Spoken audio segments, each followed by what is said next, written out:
Welcome to கதை திரட்டு audio books. இந்த வீடியோவில் நம்ம என்ன கதை கேட்க போகிறோம்னா, ஞாயிற்றுக்கிழமை விரதம் சிறுகதை. நம்ம சேனலை இது வரைக்கும் சப்ஸ்கிரைப் பண்ணாதவங்க சப்ஸ்கிரைப் பண்ணுங்கள். பக்கத்தில் இருக்கிற பெல் ஐகானை கிளிக் பண்ணி ஆல்கிற ஆப்ஷனை ப்ரெஸ் பண்ணுங்கள். ஸோ தட் நான் போடுற கதைகளை உடனுக்குடனே நீங்கள் கேட்கலாம். வாங்க கதைக்குள்ளே போகலாம். பொழுது விடிந்தால் புதிய வாழ்க்கை, அதனை நினைத்து தூக்கத்தோடு போராடி கொண்டிருந்தான் ரமணன். உடல் அயர்வால் உறக்கம் அவனது கண்களை மூடியது.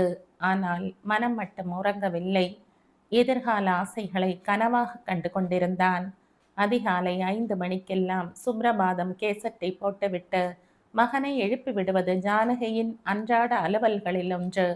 இன்றும் அது போலத்தான் மகனை எழுப்புவதற்கு அவனது அறையை நோக்கி நடந்தாள். ரமணா, அடே ரமணா, பொழுது விடிஞ்செடுத்தோ இல்லையோ, சீக்கிரம் எழுந்துடுடா என்ற கெஞ்சலோடு அவனது அறைக்குள் வந்தாள். அம்மா, ஆசிர்வாதம் பண்ணுங்கோ என்று கூறிக்கொண்டே தாயின் பாதங்களில் விழுந்து வணங்கினான் மகன். ஆச்சரியம் அவளை பிரமிக்க வைத்து விட்டது. மகனை அப்படியே வாரி அணைத்து, கண்ணா, ரமணா, ராஜா மாதிரி நன்னா வாழ்வடா என்று ஆசி வழங்கினாள். கையில் வைத்திருந்த பணி உத்தரவை தாயின் கைகளில் கொடுத்தான். ஜானகியின் கண்களில் நீர் அரும்பியது. அந்த கண்ணீரில் ஆனந்தமும் இருந்தது, ஆழ்ந்த வருத்தமும் இருந்தது. கருணை அடிப்படையில் கிடைத்த பணி உத்தரவு என்பதால் தாய் கண்ணீர் வடிக்கிறாள் என்பதை புரிந்து கொண்டான். தோப்பனார் காலம் ஆயிட்டதால இந்த உத்தியோகத்தை நேக்கு கொடுத்திருக்கா என கண் கலங்கினான். இது பகவானுடைய சித்தம், வருத்தப்படாதடா. தோ பாரு, உன் தோப்பனாருக்கு டிபார்ட்மெண்ட்ல என்ன மதிப்பு மரியாதை இருந்துச்சோ அதை காப்பாத்திட்டாலே போதும்டா என்றாள். நிச்சயம் தோப்பனாருடைய கௌரவத்தையும் காப்பாத்துவேன், உன்னையும் காப்பாத்துவேம்மா என்றான். அது போருண்டா கண்ணா, உன் தோப்பனாருக்கு நீ செய்ய வேண்டிய கடமையும் அதுதாண்டா என்று பேசிக்கொண்டே இறந்து போன கிருஷ்ண ஐயர் படம் அருகே இருவரும் சென்றனர். படத்தை தொட்டு கண்களில் ஒற்றிக் கொண்டனர். பிறகு அவன் சொன்னான், அடுத்து நான் ஆசி வாங்க வேண்டியது அமளி கிட்டதாமா என்றான். அந்த வார்த்தைகள் ஜானகியின் காதுகளில் தேள் கொட்டியது போன்று இருந்தது. பகவானே, இது என்ன சோதனை என காதுகளை மூடிக்கொண்டாள். ஏமா அப்படி சொல்றேள் என்று கேட்டுக்கொண்டே அவளின் கைகளை காதுகளில் இருந்து அப்புறப்படுத்தினான். அமளி, அவ ஒரு அமங்கலிடா. என்ன, அமளி விதவையா? ஆமாண்டா, அவன் வெள்ளை புடவை உடுத்தி பொட்டில்லாம இருக்காளே, நோக்கு அது தெரியல? அம்மா, அவ கிறிஸ்தவ மதத்துல ப்ராட்டஸ்டன்ட் குரூப்பை சேர்ந்தவ, அதனால அவ அப்படி இருக்கா. நானும் அப்படி தண்ட நினைச்சுட்டு இருந்தேன். உண்மை அது இல்லடா. நம்ம ஆத்துக்கு குடித்தனம் வரைச்சு அவ தோப்பனார் அப்படித்தானே சொன்னார். அது பொய்ன்னு நேத்து ராத்திரி இதை தாண்டா தெரிஞ்சுண்டேன். என்னம்மா சொல்ற? நான் உண்மையை தாண்டா சொல்றேன். ராத்திரி கரண் நின்னுடுத்தோ இல்லையோ, அப்ப மெழுகுவர்த்தி வாங்குறதுக்கு அவ ரூமுக்கு போனேன். அப்ப அவன் மெழுகுவர்த்தி வெளிச்சத்துல தன்னோட ஆம்படையானுடைய போட்டோவை மார்மேல வச்சுண்டு விசும்பி விசும்பி அழுதுண்டு இருந்தா. நான் எதிர்பாராம அவ ரூமுக்கு போயிட்டதால அவளால எதையும் மறைக்க முடியல. உண்மையை ஒண்ணு விடாம கக்கிட்டா. என்னம்மா சொன்னா என் ஆவலோடு விசாரித்தான். அவ ஒரு இராணுவ சிப்பாய்க்கு வாக்கப்பட்டிருக்கா. அவனும் சண்டையில மண்டையை போட்டுட்டான். பாவம், சின்ன வயசு. பகவான் அவளை வெள்ளை உடுத்திக்கு வச்சுட்டா. என்ன பண்றது என இறக்க பெருமூச்சு விட்டாள். என்னம்மா நீ வருத்தப்படுறேள்? அவ அப்பா அம்மா 2 பேரும் நம்மளை எப்படி ஏமாத்திட்டா பார்த்தீங்களா? அதை நினைச்சுண்டா தாண்டா வயிறு பத்துண்டு எரியறது. அவகிட்ட இத்தனை நாள் பழகி பேசிண்டு வரேன். ஒரு நாள் கூட அவ இதை பத்தி பேசவே இல்லையே என புலம்பினான். அவ எப்படிரா சொல்வா? நீதான் அவளை பார்த்தா குழஞ்சு குழஞ்சு பேசுறையே, இதெல்லாம் நேக்கு தெரியாதுன்னு நினைச்சிட்டியா? எல்லாம் நேக்கு தெரியுண்டா. அவளும் உன்னை வளைச்சு போட்டுடுவாளோன்னு நேக்கு பயமா இருக்குடா. ஐயோ அம்மா, நானும் அவளும் ஃப்ரெண்ட்ஸாக பழகிண்டு வரோம். அதை போய் தப்பாக கணக்கு போட்டுட்டேளே. டே, நேக்கு பாய் ஃப்ரெண்டு கேர்ள் ஃப்ரெண்டுன்னு பழகுவாள நினச்சாலே கோபம் பொத்துண்டு வரும். அம்மா, கற்காலத்தை விட்டுட்டு தற்காலத்துக்கு வாங்கோ, அது பொற்காலமாக தோணும். என்ன எழவோ, ஏதாச்சும் நடந்து போகட்டும். நேக்கு வேண்டியதெல்லாம் நீ நன்னா உத்தியோகத்தில் சேர்ந்து பின்னாடி சொத்து பத்து உள்ளவளா பார்த்து கண்ணாலம் கட்டிண்டு பேஷா வாழணும். அதாண்ட நேக்கு ஆசை என்றாள் ஜானகி. அது எப்படி நடக்கணும்னு இருக்கோ அது அப்படியே நடக்க போறது. அதுக்காக ஏமா வருத்தப்படுறேள்? எல்லாம் நன்னா நடக்கும், கவலையை விடுங்கோ என்று ஆறுதல் கூறினான். மகனின் வார்த்தைகள் அவளுக்கு தேவாமிர்தமாய் இருந்தது. அவன் வேலைக்கு புறப்படுவதற்குள் சமையல் வேலைகளை முடிப்பதற்கு சமையல் கட்டுக்கு விரைந்தாள். அந்த வீடு உள் முற்றம் கொண்ட பழைய கல் வீடு. அதன் ஒரு பகுதியில் தான் அமளி குடும்பத்தினர் வாடகைக்கு குடியிருந்து வந்தனர். கொல்லைப்புறத்தில் கிணறும் குளியலறை மற்றும் கழிவறை வசதிகளும் உண்டு. அமளி ஈரத்துணியுடன் குளியல் அறையில் இருந்து அவள் அறைக்கு பாய்ந்தது. இவனது ஆந்தை கண்களுக்குள் அகப்பட்டு கொண்டது. அவளின் இளமையும் வனப்பும் இவனை நிலை குலைய செய்தது. அவளோடு ஆனந்தமாய் பேசி பொழுது போக்கியதையெல்லாம் ஒரு கணம் நினைத்து மகிழ்ந்தான். ஜன்னல் கம்பிகளை பிடித்து கொண்டு எதிரே உள்ள அமளியின் அறையை வெறித்து பார்த்து கொண்டிருந்தான். மூடிய கதவு எப்பொழுது திறக்கும் என காத்திருந்தான். கதவும் திறந்தது. வெள்ளை சேலையுடன் தேவதை போன்று அமளி தரிசனம் தந்தாள். அமளி என அவளுக்கு மட்டும் கேட்கும்படி அழைத்தான். அவளும் நிமிர்ந்து பார்த்தாள். புன்னகையால் ஆசி கூறி வாழ்த்து தெரிவித்தாள். ஜானகி சமையலை முடித்துவிட்டு மகனை அழைத்தாள். அவனுக்கு தேவையான அளவு சிற்றுண்டியை பரிமாறினாள். கூடவே அவனுக்கு தேவையான அறிவுரைகளை அள்ளி வீசி கொண்டிருந்தாள். அவனது வாய் உணவினை அசை போட்டாலும் உள்ளம் அமளியை நினைத்தே அசை போட்டது. சாப்பிட்டு முடித்தவுடன் வேலைக்கு புறப்படுவதற்கு ஆயத்தமானான்.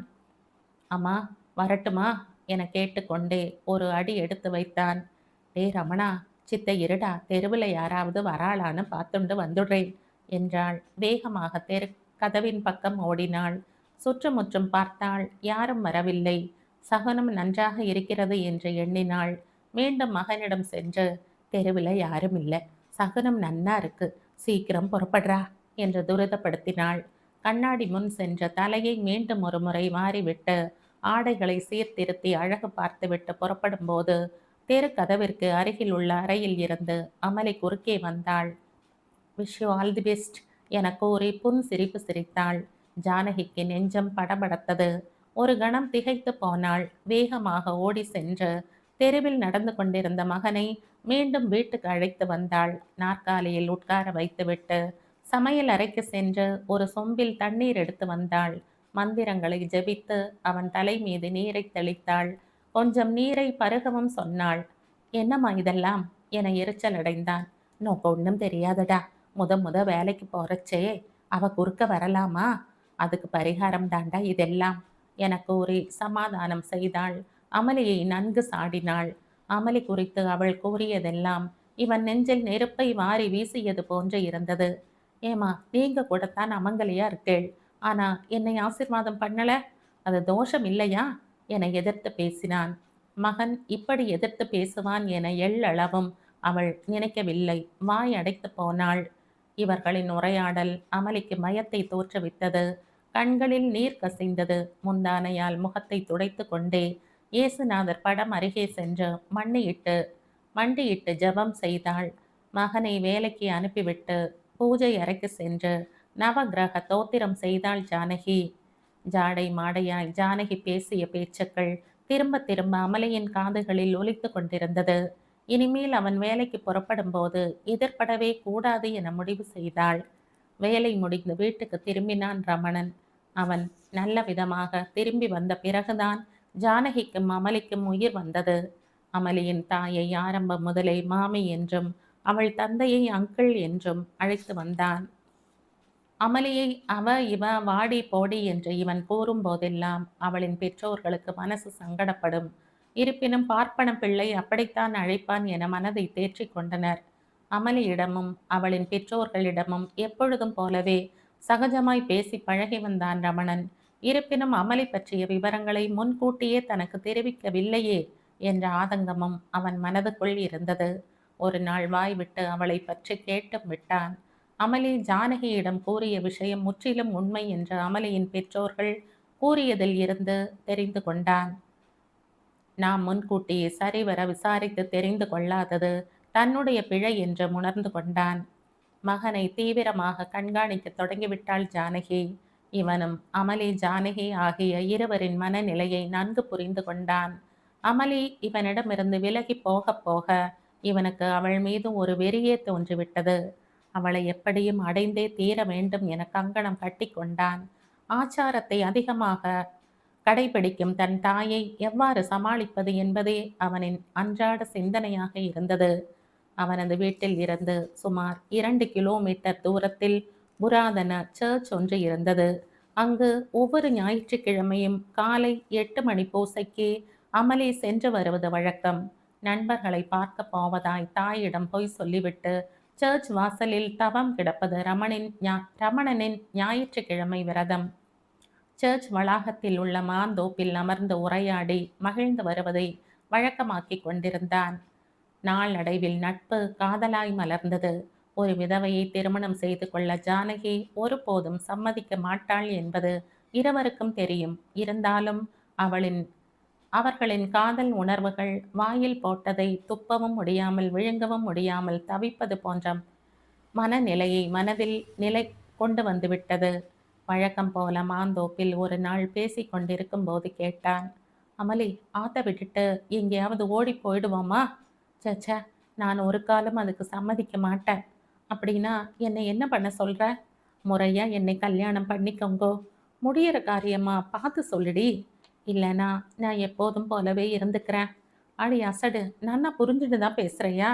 நன்னா புரிஞ்சு வச்சுட்டு தான் பேசுறேன். நான் இந்த சமூகத்துல விபச்சாரிங்கிற பட்டத்தோட வாழ விரும்பல. அடியே, கொஞ்ச நாளைக்குத்தான் அப்படி. அப்புறம் தாலி கட்டி குடித்தனம் பண்ணா இந்த சமூகம் தப்பா எடுத்துக்காது. இதோ பாருங்க, என் வீட்டுக்காரர் இறந்த பிறகு மாடப்புறாவா வாழணும்னு நினைச்சு ஒரு கிறிஸ்தவ மடத்து புறாவா சேர நினைச்சேன். ஆனா எங்க அப்பா அம்மா அதை விரும்பல. அதனால இன்னைக்கு விதவை கோலத்துல வெள்ளை புறாவா வாழ்ந்துகிட்டு வர. கோயில் புறாவா உன்னை என் நெஞ்சில குடி வச்சுட்டேன். இனிமே உன்னை பிரிஞ்சு என்னால வாழ முடியாதடி என விரகதாபத்தை வெளிப்படுத்தினான்.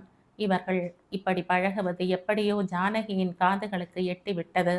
அவளை சந்திப்பதற்கு மகனுக்கு தடை விதித்தாள். 3 மாத கெடுவுக்குள் வீட்டை காலி செய்யும்படி அமலியின் தந்தையிடம் கூறிவிட்டாள். அடுத்து பெண் பார்க்கும் படலத்தையும் ஆரம்பித்தாள் ஜானகி. ஜானகியின் செயல்களை தடுப்பதற்கு எவ்வளவோ முயற்சித்து பார்த்தான் ரமணன். ஆனால் முடியவில்லை. முடிவில் கல்யாணம் செஞ்சா அது அமளியோட தான் இருக்கணும். இல்லைன்னா நேக்கு கல்யாணமே வேண்டாம் என்று கூறிவிட்டான். ஒரு அமங்கலிக்கு தன் மகன் தாலி கட்டப் போவதை அவளால் ஜீரணிக்க முடியவில்லை. அவர்களை முதலில் வீட்டை காலி செய்யும்படி செய்துவிட்டால் எல்லாம் சரியாய் போய்விடும் என எண்ணினாள். அமளிக்கு தகுந்த எச்சரிக்கையும் கொடுத்தாள்.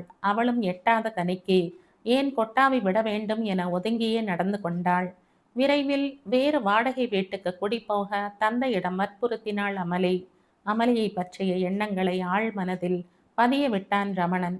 அவள் தூங்கும்போது தாலி கட்டி விடுவோமா என்று கூட எண்ணினான். அது எந்த அளவு அவமானம் தரும் என்பதையும் சிந்தித்து பார்த்தான். அவளை பற்றிய சிந்தனைகள் மேலோங்கும் போதெல்லாம் தலையை பீய்த்து கொள்வான். அவனது ஊரில் மழைக்காக ஆடி மாதத்தில் அம்மனுக்கு திருவிழா நடத்துவது கண்கொள்ளா காட்சியாக இருக்கும். விழா காலங்களில் வெளியூர்களில் இருந்து கலைஞர்களை வரவழைத்து கேளிக்கை நிகழ்ச்சிகளை நடத்துவது என்பது இளசுகள் முதல் பெருசுகள் வரை அனைவரையும் கவர்ந்து இழுக்கும். இந்த வருடமும் வழக்கம் போல கோயில் விழாவிற்கு கொடி கட்டி விட்டார்கள். பருவமழை முன்கூட்டியே பெய்ய தொடங்கிவிட்டது. அவ்வப்போது பலத்த மழையும் பெய்தது. எல்லா மதத்தை சார்ந்தவர்களும் இந்த திருவிழாவில் பங்கு பெறுவது அந்த ஊருக்குள்ள தனி சிறப்பாகும். திருவிழாவின் முதல் நாளன்று வள்ளி திருமணம் என்ற நாடகம் நடந்து கொண்டிருந்தது. ஜானகியும் அமலியின் அம்மாவும் மட்டுமே வீட்டில் இருந்தனர். ரமணன் நண்பர்களோடு நாடகம் பார்க்க சென்றான். அங்கு அமலி வந்திருப்பதையும் அவளின் தந்தை வெகு தூரத்தில் அமர்ந்து நாடகத்தை ரசித்து கொண்டிருப்பதையும் பார்த்து விட்டான்.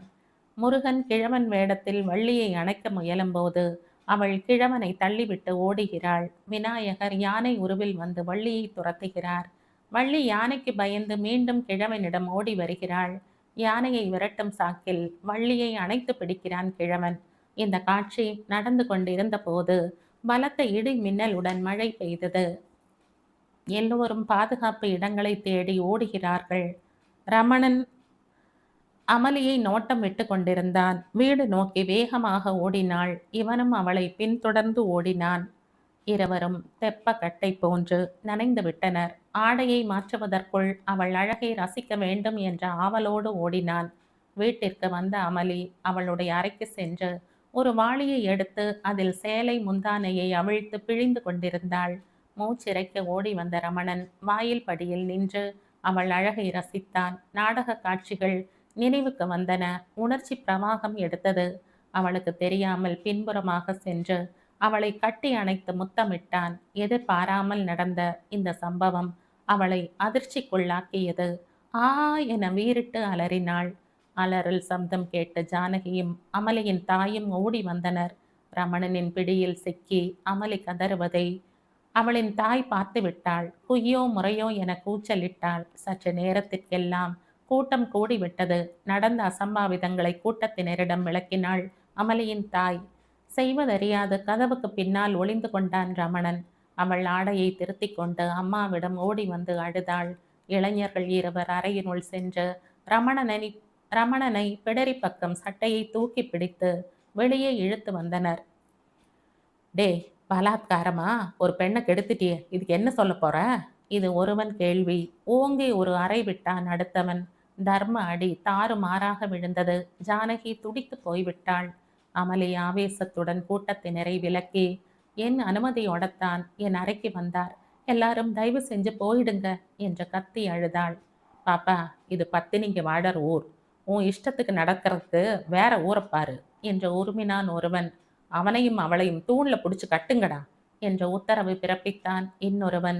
போலீஸுக்கு தகவல் கொடுங்கப்பா. இது பெருசு ஒருவரின் சிபாரிசு. காளியாய் உருவெடுத்தாள் ஜானகி. விருட்டென்று அவளது அறைக்கு ஓடினாள். பெட்டியை திறந்தாள். 10 வருடமாக பாதுகாத்து வந்த தன் தாலியை எடுத்துக்கொண்டு மகனிடம் ஓடி வந்தாள். கட்டிடா தாலியை அவ கழுத்துல, எவன் என்ன சொல்றான்னு பாத்துற என்றாள். குழுமி இருந்த கூட்டம் புயல் அடித்து ஓய்ந்தது போல் கூச்சலை நிறுத்தியது. அம்மா, இவ ஒரு விதவ மட்டுமில்ல, கிறிஸ்தவ மதத்தை சேர்ந்தவ. இவளுக்கா தாலிகிட்ட சொல்றேள் என்றான் ரமணன். தோ பாருடா, அவ விதவதான். அதுக்காக அவளை அவமானப்படுத்த நீக்கு மனசு இல்லடா என கதறினாள். தொடர்ந்து சொன்னாள். டேய், என் மனசு ஒன்றும் கல் இல்லடா. நானும் ஒரு விதவ தாண்டா. இந்த லோகத்துல இளம் விதவிக்குத்தான் எத்தனை சோதனை வேதனை எல்லாம் நேக்கு நன்னா தெரியும்டா. அதுக்காக ஆச்சாரங்களை தூக்கி எறிய சொல்றேளா? ஆச்சாரம் என்னடா ஆச்சாரம்? ஆணுக்கும் பொண்ணுக்கும் தூய்மையான அன்பும் பண்பும் இருந்தா போரும்டா. சாதி மதம் என்னத்தை சாதிக்க போறது? இந்த விவாகத்துல நேக்கு பரிபூரண சம்மதம். கட்டிடா தாலிய என கட்டளை பிறப்பித்தாள். என் தாயா இப்படி பேசியது என ஒரு கணம் அதிர்ச்சியில் உறைந்து போன ரமணன் சுதாரித்து கொண்டு தாயிடமிருந்த தாலியை வாங்கி அமளியின் கழுத்தில் கட்டினான். இருவரும் ஜானகியின் காலில் விழுந்து ஆசி பெற்றனர். கூடி இருந்தவர்களும் வாழ்த்தினர். வந்த வேலை முடிந்தது போல் கூட்டம் கலைந்து சென்றது. வெளியே சென்றவர்களில் வாலிப பையன்கள் மட்டும் தெருவில் கும்பலாக கூடி கும்மாளம் அடித்தனர். அமளியை தாயின் கைகளில் ஒப்படைத்துவிட்டு தெருவுக்கு ஓடி வந்து, ஏண்டா தடி பசங்களா, நான் உங்களை மெதுவா அடிக்கும்படி தானே சொன்னேன், ஏண்டா இப்படி என்ன மொத்தி எடுத்துட்டேள் என்று கோபமாக கேட்டான் ரமணன். கட்டி அணைக்கிறதுன்னா சும்மாவா என கேட்டுக்கொண்டே மகிழ்ச்சியால் மீண்டும் தட்டினான் ஒருவன். டேய், மறுபடியும் போடுங்கடா, 4 செல்லமான தர்ம அடி என்றான் மற்றொருவன். ஆனந்த கண்ணீரோடு அனைவரையும் நோக்கி கை கூப்பினான் ரமணன்.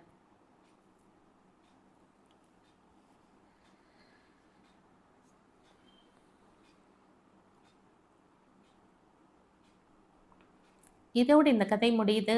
இந்த கதை உங்களுக்கு பிடிச்சிருந்தா லைக் பண்ணுங்க, ஷேர் பண்ணுங்க, சப்ஸ்கிரைப் பண்ணுங்க. மற்றும் ஒரு இன்ட்ரெஸ்டிங்கான கதையோட அடுத்த வீடியோவில் சந்திப்போம். பாய். தேங்க்யூ.